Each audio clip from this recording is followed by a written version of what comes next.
ನನ್ನ ಉಸಿರಿರೋವರೆಗೂ ನಾನು ಕೊನೆವರೆಗೂ ಮರೆಯೋಕ್ಕಾಗಲ್ಲ ಈ ಘಟನೆನ. That was my black day ಅಂತ ಅಂದ್ಕೊಂಡಿದ್ದ ದಿನಗಳಿದೆಯಾ? ಕೋವಿಡ್ ಭಾವುಕ ಜಗತ್ತಿಗೂ ನಿರ್ಭಾವುಕ ಪ್ರೊಫೆಷನ್ಗೂ ನಡುವೆ ತಾಕಲಾಟ ಯಾವಾಗ ಜಾಸ್ತಿ ಶುರುವಾಯಿತು, ಅಲ್ಲಿಂದ ನಾನು ಮೀಡಿಯಾದ ಬಗ್ಗೆ ಒಂದು ಸ್ವಲ್ಪ ವಿಮುಖಳಾಗೋಕ್ಕೆ ಶುರು ಮಾಡಿದೆ ಅಂತ. ಕಣ್ಣಿಗೆ ಕಾಣದಿರೋ ವೈರಸ್ಸೇ ಇಷ್ಟು ಆಟಾಡಿಸುತ್ತೆ ಅಂತಂದರೆ ನೇಚರಲ್ಲಿ ಎಷ್ಟು ಶಕ್ತಿ ಇರ್ಬೋದು ಅಂತ ನಾನು ಫೀಲ್ ಮಾಡ್ಕೋತಾ ಇದ್ದೆ. ಅದೇ ಸುದ್ದಿ ಓದೋರೇ ಸುದ್ದಿ ಆಗೋ ಪರಿಸ್ಥಿತಿ ಬರುತ್ತೆ ಅನ್ನೋದು ಲೈಫ್ ಕಲಿಸಿರೋ ಪಾಠ ಅದು. ನಾವು ಎಲ್ಲರಿಂದ ಅತೀತವಾಗಿ ಯಾವತ್ತೂ ಬದುಕೋಕ್ಕಾಗಲ್ಲ, ಅಥವಾ ಜನ ನಮ್ಮನ್ನು ಹಂಗೆ ಅಂದ್ಕೊಳ್ಳಬಾರ್ದು. ಇವರಿಗೆ ಇಮೋಷನ್ಸ್ ಇಲ್ಲ, ಅಥವಾ ಇವರಿಗೆ ಏನು ಮಾಡೋಕ್ಕೆ ಬೇರೆ ಕೆಲಸ ಇಲ್ಲ, ಬರೀ ಓದಿದ್ದೇನೆ. ನಾವು ಓದಿದ್ದನ್ನೇ ಓದೋದ್ರ ಹಿಂದೆ ನಮ್ಮ ಅನಿವಾರ್ಯತೆ ಇರುತ್ತೆ. ಈಗ 10 ಲಕ್ಷ ಸಂಬಳ ತಗೊಳ್ಳೋವರೆಗೂ ನನಗೆ ಸಂಬಳ ಇನ್ನೊಂದು 2 ಲಕ್ಷ ಎಕ್ಸ್ಟ್ರಾ ಇದ್ದರೆ ಚೆನ್ನಾಗಿತ್ತು ಅಂತ ಒಂದು ಲೆವೆಲ್ ಮೇಲೆ ಅನಿಸುತ್ತೆ. ಬ್ರೇಕಿಂಗ್ ನ್ಯೂಸ್ ಕೊಡ್ತಿದ್ದ ನಿಮಗೆ ನಿಮ್ಮ ಲೈಫ್ನಲ್ಲಿ ಬ್ರೇಕ್ ಥ್ರೂ ತೊಗೊಳ್ತು ಅಂತ ಅನಿಸಿದ್ದು ಯಾವಾಗ? ಕೋವಿಡ್. ಸಾಮಾನ್ಯವಾಗಿ ಜನ ಬೇಡ ಗುರು ಗಲಾಟೆ ಆಗ್ತದೆ, ಸ್ವಲ್ಪ ಈ ಕಡೆಯಿಂದ ಹೋಗೋಣ. ಮೀಡಿಯಾದವ್ರು ಹಾಗಲ್ಲ, ನುಗ್ಗಿಸ್ಕೊಂಡು ಕ್ಯಾಮ್ರಾ ಹೊಡೆದ್ರೂ ಅಲ್ಲಿ ಹೋಗಿ ಎಂಥ ದೊಡ್ಡ ಗಲಾಟೆ ಜಾಗದಲ್ಲೂ ಅದನ್ನು ರೆಕಾರ್ಡ್ ಮಾಡ್ಕೊಂಡು ಬರುವಂಥ ಒಂದು ಸಾಮರ್ಥ್ಯ ಹೊಂದಿರ್ತಾರೆ. ಮತ್ತು ಆ ಒಂದು ಮೈಂಡ್ಸೆಟ್ ಹಂಗಿರುತ್ತೆ. ಯಾಕಂದರೆ ಆ ಟೈಮಲ್ಲಿ ಆಕ್ಸಿಜನ್ ಡ್ರಾಪ್ ಆಯಿತು, ನ್ಯೂಮೋನಿಯಾ ಸಿವಿಯರ್ ಆಯಿತು, ಫೀವರ್ ಕಡಿಮೆ ಆಗ್ತಿಲ್ಲ, ಹೈ ಡೋಸೇಜ್ ಸ್ಟಿರಾಯ್ಡಲ್ಲಿದ್ದೆ, ಬಾಡಿ ರಿಕವರಿ ರೇಟ್ ಕಡಿಮೆ ಆಗ್ತಾ ಬಂತು. ಇನ್ನೇನು ನನಗೆ ಬದುಕೋದಕ್ಕೆ ಹೋಪ್ಸ್ ಅನ್ನೋ ಥರದ್ದು ಏನೂ ಇಲ್ಲ. ಸಾವು ಇಷ್ಟು ಕರಾಳವಾಗಿಯೂ ಇರಬಹುದು ಅನ್ನೋದಕ್ಕೆ ಒಂದು ನಿದರ್ಶನ ಆಗೋಯ್ತು. ನಾನು ಹಾಸ್ಪಿಟಲ್ ಅಡ್ಮಿಟ್ ಆಗುವಾಗ 52 kg ಇದ್ದೆ. 1 ಮಂತ್ ಹಾಸ್ಪಿಟಲ್ ಡಿಸ್ಚಾರ್ಜ್ ಆಗಿ 1 ಮಂತಲ್ಲಿ 20 kg ಗೇನ್ ಅದೆ. 72 ನಾನು.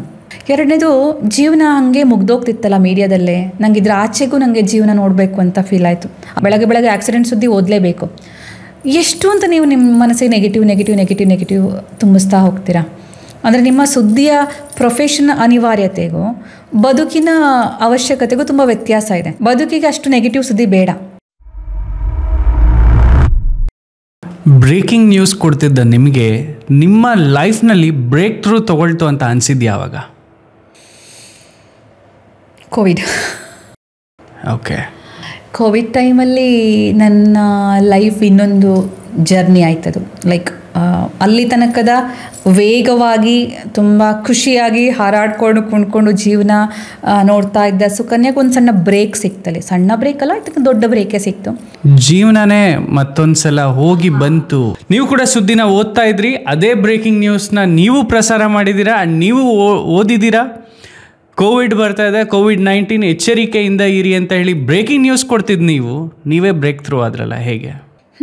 ಅದೇ ಸುದ್ದಿ ಓದೋರೇ ಸುದ್ದಿ ಆಗೋ ಪರಿಸ್ಥಿತಿ ಬರುತ್ತೆ ಅನ್ನೋದು ಲೈಫ್ ಕಲಿಸಿರೋ ಪಾಠ ಅದು. ಅಂದರೆ ನಾವು ಎಲ್ಲರಿಂದ ಅತೀತವಾಗಿ ಯಾವತ್ತೂ ಬದುಕೋಕ್ಕಾಗಲ್ಲ, ಅಥವಾ ಜನ ನಮ್ಮನ್ನು ಹಂಗೆ ಅಂದ್ಕೊಳ್ಳಬಾರ್ದು. ಇವರಿಗೆ ಇಮೋಷನ್ಸ್ ಇಲ್ಲ, ಅಥವಾ ಇವರಿಗೆ ಏನು ಮಾಡೋಕ್ಕೆ ಬೇರೆ ಕೆಲಸ ಇಲ್ಲ, ಬರೀ ಓದಿದ್ದೇನೆ. ನಾವು ಓದಿದ್ದನ್ನೇ ಓದೋದ್ರ ಹಿಂದೆ ನಮ್ಮ ಅನಿವಾರ್ಯತೆ ಇರುತ್ತೆ. ಅದು ನಮ್ಮ ಕೆಲಸ ಆಗಿರುತ್ತೆ, ನಮಗೆ ಸಂಬಳ ಕೊಡೋ ಕೆಲಸ ಆಗಿರುತ್ತೆ. ನಮಗೆ ಒಂದು ಸ್ವಲ್ಪ ಎಕ್ಸ್ಟ್ರಾ ಲಾಭ ಏನು ಅಂತಂದರೆ, ನಾವು ಎಲ್ರಿಗೂ ಪರಿಚಿತರಾಗ್ತೀವಿ, ನಾವು ಸೆಲೆಬ್ರಿಟಿಗಳು ಅಂತ ಜನ ಕೆಲವರು ಅಂದ್ಕೊಳ್ತಾರೆ. ಅಥವಾ ನಮಗೆ ಹೋದಲ್ಲಿ ಬಂದಲ್ಲೆಲ್ಲ ನಮ್ಮ ಕೆಲಸನ ಗುರುತಿಸ್ತಾರೆ. ಈಗ ನೋಡಿ, ಒಬ್ರು ನಮ್ಮ ಥರ ನಮಗಿಂತನೂ ಕಷ್ಟಪಟ್ಟು ಕೆಲಸ ಮಾಡೋರು ಈಗ ರೋಡ್ ಕನ್ಸ್ಟ್ರಕ್ಷನ್ನಲ್ಲಿ ಬಿಸಿಲಲ್ಲಿ ಬೆಳಗ್ಗೆಯಿಂದ ರಾತ್ರಿ ತನಕ ಪಾಪ ಕೆಲಸ ಮಾಡ್ತಾರೆ. ಬಟ್ ಇವರೇ ರೋಡ್ ಕನ್ಸ್ಟ್ರಕ್ಷನ್ ಮಾಡಿದ್ದು ಅಂತ ಯಾರು ಗುರ್ತಿಡ್ತಾರೆ ಹೇಳಿ? ನೀವು ಮಾಡೋ ಕೆಲಸ ಒಂದು ಕಡೆಗೆ, ನೀವು ಕೆಲಸ ಮಾಡಿದ್ದೀರಿ ಅಂತ ಗುರುತಿಸ್ಬೇಕು ಅನ್ನೋದು ಪ್ರತಿಯೊಬ್ಬ ಮನುಷ್ಯನಲ್ಲೂ ಇರುತ್ತೆ. ನೀವೀಗೊಂದು ಒಳ್ಳೆ ಅಡುಗೆ ಮಾಡಿ ನೀವೊಬ್ರಿಗೆ ಗೆಸ್ಟಿಗೆ ಬಡಿಸ್ತೀರಾ ಅಂತೀರಿ, ನಿಮ್ಮ ತಲೆಯಲ್ಲಿ ಇರುತ್ತೆ ತುಂಬ ಚೆನ್ನಾಗಿ ಅಡುಗೆ ಮಾಡಿದ್ದೀನಿ ಅಂತ. ಅವರಿಂದ ಏನೋ ಒಂದು ಅಪ್ರಿಸಿಯೇಷನ್ ನೀವು ಎಕ್ಸ್ಪೆಕ್ಟ್ ಮಾಡ್ತೀರಲ್ವ. ಸೊ ಅದನ್ನು ಆಕರ್ಷ್ ಎಷ್ಟು ಸಖತ್ತಾಗಿ ಅಡುಗೆ ಮಾಡಿದ್ರಿ ಅಂತ ಒಂದು ಮಾತು ನಿಮ್ಮ ಮನಸ್ಥಿತಿನ ಇಡೀ ದಿನದ ಮನಸ್ಥಿತಿ ಚೇಂಜ್ ಮಾಡುತ್ತೆ. ಆ ಥರ ಮೀಡಿಯಾದಲ್ಲೂ ಕೂಡ ಅಷ್ಟೇ. ಈಗ ನಾವು ಓದಿರ್ತೀವಿ ಎಲ್ಲ ಕರೆಕ್ಟ್, ನಮಗೊಂದು ಹೆಚ್ಚು ಲಾಭ ಅಂದರೆ ನಮ್ಮ ಗುರುತಿಸುವಿಕೆ ಜಾಸ್ತಿ ಆಗುತ್ತೆ. ಒಂದು ಜನ ಒಂದು ಸ್ವಲ್ಪ ಸ್ಪೆಷಲ್ ಅಂತ ಟ್ರೀಟ್ ಮಾಡೋಕ್ಕೆ ಶುರು ಮಾಡ್ತಾರೆ. ಇವರು ತುಂಬ ಓದ್ತಾರೆ, ತುಂಬ ಗೊತ್ತು ಇವರಿಗೆ, ತುಂಬ ಏನು ಹೇಳ್ತಾರೆ ಇಂಟರ್ವ್ಯೂಸ್ ಎಲ್ಲ ಮಾಡ್ತಾರೆ, ಈವೆಂಟ್ಸಲ್ಲಿ ಚೆನ್ನಾಗಿ ಮಾಡ್ತಾರೆ, ಭಾಷೆ ಚೆನ್ನಾಗಿದೆ, ಈ ಥರದ್ದೆಲ್ಲ ಇರುತ್ತೆ. ಅದನ್ನು ಹೊರತಾಗಿ ನಮ್ಮ ಲೈಫ್ ಅಥವಾ ನಮ್ಮ ಮನಸ್ಸು ಹೆಂಗಿರುತ್ತೆ ಅಂದರೆ, ನಾವು ಕೂಡ ನಾರ್ಮಲ್ ಪರ್ಸನ್ಗಳ ಥರ ನಾರ್ಮಲ್ ಜನರ ಥರನೇ ನಾವು ಕೂಡ ಫೀಲ್ ಮಾಡ್ಕೋತಿರ್ತೀವಿ ನ್ಯೂಸನ್ನು. ನಮಗೂ ಭಯ ಇರುತ್ತೆ. ಕೋವಿಡ್ ಟೈಮಲ್ಲಿ ಅಂತೂ ನಾವು ಭಯದಲ್ಲೇ ಬದುಕಿದ್ದೀವಿ ಆಲ್ಮೋಸ್ಟ್ ಎಲ್ಲ ಮೀಡಿಯಾದವರು. ನನಗೆ ಈಗಲೂ ನೆನಪಿದೆ, ರಸ್ತೆಯಲ್ಲಿ ಹಿಂಗೆ ನೋಡ್ತಾ ಇದ್ರೆ ಎಲ್ಲಿ ವೈರಸ್ ಬಿದ್ದಿರತ್ತಪ್ಪ, ಇದು ಕ್ಯಾಮ್ರಾ ಕಣ್ಣಿಗೂ ಕಾಣಲ್ವಲ್ಲ. ಜನರಲಿ ಏನು ಹೇಳಿ, ನಿಮ್ಮ ಕ್ಯಾಮ್ರಾ ಕಣ್ಣಿಗೆ ಕಾಣ್ದಿರೋದು ಏನಿದೆ ಹೇಳಿ ಅಲ್ವಾ? ವೈರಸ್ಸು ಅದನ್ನು ಮೀರಿ ಯಾವ ಲೆವೆಲಿಗೆ ಭಯ ಹುಟ್ಟಿಸ್ಬಿಟ್ಟಿತ್ತು ಅಂದರೆ, ನಾವೆಲ್ಲರೂ ಸ್ಯಾನಿಟೈಸ್ ಮಾಡ್ಕೊಳ್ತಾ ಇದ್ವಿ, ಕೂತ್ಕೊಳ್ಳೋ ಸೀಟು ಸ್ಯಾನಿಟೈಸ್ ಮಾಡ್ತಾ ಇದ್ವಿ, ಮೈಕ್ ಸ್ಯಾನಿಟೈಸ್ ಮಾಡ್ತಾ ಇದ್ವಿ, ಮೊಬೈಲ್ ಅಂತೂ ಸ್ಯಾನಿಟೈಸ್ ಮಾಡಿ ಮಾಡಿ ಅದರ ಡಿಸ್ಪ್ಲೇನೇ ಹೋಗ್ಬಿಟ್ಟಿತ್ತು ಆ ಲೆವೆಲ್ಗೆ. ಸ್ಪೂನು ಸ್ಯಾನಿಟೈಸು ಎಲ್ಲ. ಈ ಬಹುಶಃ ಆವಾಗ ಸ್ಯಾನಿಟೈಸ್ ಮಾಡೋ ಒಂದು ಕಲೆನ ನೀಟಾಗಿ ಅಲ್ಲಿವರೆಗೂ ನಾವು ಯಾವುದನ್ನು ಸ್ಯಾನಿಟೈಸ್ ಮಾಡ್ತಿರ್ಲಿಲ್ಲ. ಹೌದು, ಬಿಕಾಸ್ ನಾವು ಇಂಡಿಯನ್ಸ್ ಹೆಂಗೆ ಗೊತ್ತಾ, ನಾವು ಸ್ವಲ್ಪ ಜಾಸ್ತಿ ಇಮ್ಯುನಿಟಿ ಎಲ್ಲ ಬೆಳೆಸ್ಕೊಂಡು ನಾವು ಹೆಂಗೆ ಬೇಕೋ ಹಾಗೆ ಆರಾಮಾಗಿ ಬದುಕೋತಾ ಇರೋರು. ಕೂತ್ರೆ ಸ್ಯಾನಿಟೈಸ್, ನಿಂತ್ರೆ ಸ್ಯಾನಿಟೈಸ್, ತಿನ್ನೋಕೆ ಸ್ಯಾನಿಟೈಸು, ಟಿಶ್ಯೂಲ್ ಕೈ, ಈ ಥರದ್ದು ನಮ್ಮ ಓವರ್ ಲೈಫ್ ಸ್ಟೈಲ್ ಇರಲಿಲ್ಲ ಯಾರ್ದು ಕೂಡ. ಬಟ್ ಈ ಕೋವಿಡ್ ಏನು ಮಾಡ್ತಾನೆ, ಎಲ್ಲವನ್ನೂ ಓವರ್ ಮಾಡಿಬಿಡ್ತು, ಭಯನೂ ಓವರ್ ಮಾಡಿಬಿಡ್ತು. ನಾವು ಮೀಡಿಯಾದಲ್ಲಿ ಕೆಲಸ ಮಾಡೋರು ಅಷ್ಟು ನಮಗೆ ತುಂಬ ಲೈಕ್ ನಮ್ಮದು ಕ್ಲೋಸ್ಡ್ ಅಟ್ಮಾಸ್ಫಿಯರ್ ಇರುತ್ತೆ, ನಿಮ್ಗೆ ಗೊತ್ತಲ್ಲ. ನ್ಯೂಸ್ ಒಬ್ಬರಿಂದ ಮಾಡೋಕ್ಕಾಗಲ್ಲ, ಟೀಮ್ ಅದು. ಆ ಟೀಮಲ್ಲಿ ಅಷ್ಟು ಜನ ಇರಬೇಕು, ಅಷ್ಟು ನೀವು ನಿಮ್ಮೊಬ್ಬರು ಕೇರ್ ತೊಗೋಬೋದು. ಈ ಕೋವಿಡ್ ಏನು ಮಾಡ್ತು ಹೇಳಿ, ನೀವು ಕೇರಲ್ಲಿದ್ದರೆ ಸಾಕಾಗಲ್ಲ, ಬೇರೆಯವರು ಕೇರಲ್ಲಿರೋ ಥರ ನೀವು ಮಾಡಿದ್ರೆ ಒಂದು ಟ್ಯಾಂಕರ್ ಇಟ್ಬಿಟ್ಟಿದ್ರಾ ಅಂತ. ಇಲ್ಲ ಪಾಪ, ಎಲ್ಲರೂ ಒಂದು ಲೆವೆಲಲ್ಲಿ ಭಯ ಮತ್ತು ಅನಿವಾರ್ಯತೆ ಎರಡರಲ್ಲಿ ಆಯ್ಕೆ ಮಾಡ್ಕೊಳ್ಳೋ ಪರಿಸ್ಥಿತಿ ಬಂತು. ನೀನು ಭಯ ಇದೆ, ನಾನು ಮನೇಲಿ ಕೂತ್ಕೋತೀನಿ ಅಂದರೆ ಕೆಲಸ ಕಳ್ಕೊತೀಯ. ಭಯ ಇದ್ದರೂ ನಾನು ಕೆಲಸ ಮಾಡಲೇಬೇಕು ಅನ್ನೋ ಅನಿವಾರ್ಯತೆ ಅವ್ರನ್ನ ಕೆಲಸ ಮಾಡೋ ಥರ ಮಾಡ್ತು. ಇಲ್ಲಾಂದರೆ ಬದುಕೆ ಸ್ತಬ್ಧ ಆಗ್ಬಿಡುತ್ತೆ. ಹೌದು, ತುಂಬ ಜನ ಮನೆಯಿಂದ ವರ್ಕ್ ಮಾಡೋ ಅವಕಾಶ ಇತ್ತು, ತುಂಬ ಜನ ಕೆಲಸ ಬೇಡ ಅಂತ ಮ್ಯೂಟ್ ಮಾಡೋ ಅವಕಾಶವೂ ಇತ್ತು. ಬಟ್ ನಮ್ಮಂಥವ್ರಿಗೆ ತುಂಬ ಜನಕ್ಕೆ ಕೆಲಸ ಮಾಡಬೇಕು. ಆಮೇಲೆ ಇನ್ನೊಂದು ಏನಿರುತ್ತೆ ಗೊತ್ತಾ, ಈ ಮೀಡಿಯಾದವರನ್ನು ನೀವು ಮಾಧ್ಯಮದವ್ರನ್ನ ಯಾರನ್ನೇ ಕೇಳಿ, ಸ್ವಲ್ಪ ಧೈರ್ಯ ಜಾಸ್ತಿ. ಧೈರ್ಯ ಇಲ್ಲ ಅಂದರೂ ಧೈರ್ಯ ತೋರಿಸ್ಕೊಳ್ಳೋದು ಜಾಸ್ತಿನೇ. ಈಗ ಏನೇ ಒಂದು ದೊಡ್ಡ ಗಲಾಟೆ ಆಯಿತು ಅಂತ ಇಟ್ಕೊಳ್ಳಿ, ಸಾಮಾನ್ಯವಾಗಿ ಜನ ಬೇಡ ಗುರು ಗಲಾಟೆ ಆಗ್ತದೆ, ಸ್ವಲ್ಪ ಈ ಕಡೆಯಿಂದ ಹೋಗೋಣ.